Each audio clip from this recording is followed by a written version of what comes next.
great to be back in Parkchester. As you heard from these incredible women leaders that you have sent to represent you in City Hall and the Assembly, but also in the Senate very soon.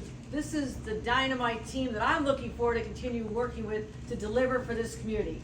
We've had some challenges, without a doubt about it. And I know after the pandemic, a lot of our small businesses struggled hard. And it was hard to get back and get the workers back and be able to come back and feel that sense of security. And restaurants like this are the heartbeat of our community. This is what gives us our personality, our identity. And I know that this is the epicenter of the Bangladeshi community, which is so important to me as your governor. I want everyone to feel part of the New York state, the New York story. And how we do that is, first of all, make sure that your children get a world-class education. That's how we lift people up from their circumstances. It's how my very poor immigrant grandparents and my parents who lived in a trailer park at one time up in Buffalo, where my dad made steel, and my grandpa made steel. My dad was able to get a college degree, and that lifted our family up. I want every child to get training for a good job or a college degree so they can also live the New York dream. And how we do that? More money for schools, also focusing on health care, affordable housing. We want our children and grandchildren to be able to grow up in the communities where they were raised, and it's becoming harder. And we're laser focused on this, as well as keeping our communities safe. We've been talking about this, focusing on this since my early days as governor.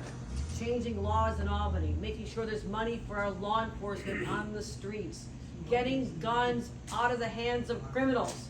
And we've made great progress in doing that. And yes, crime is up all over the country and murders and shootings are way down in New York, but that doesn't give you that sense of security that everybody deserves, and I understand that.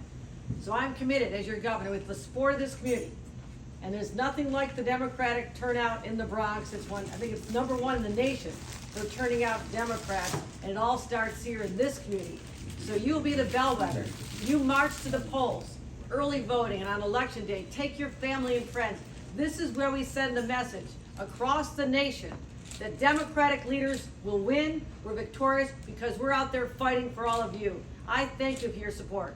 This is so important to me to be here, to stay connected with this community that I love and treasure, and I'm grateful for all you've done to build this community up, and thank you for your election vote as we continue to make history. Not make history as the first woman governor. That's not what I came here for.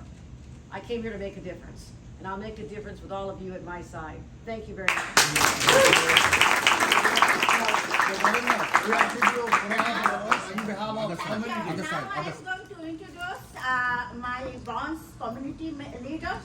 They want to give flower. Thank you to them. Sure, thank you. Okay.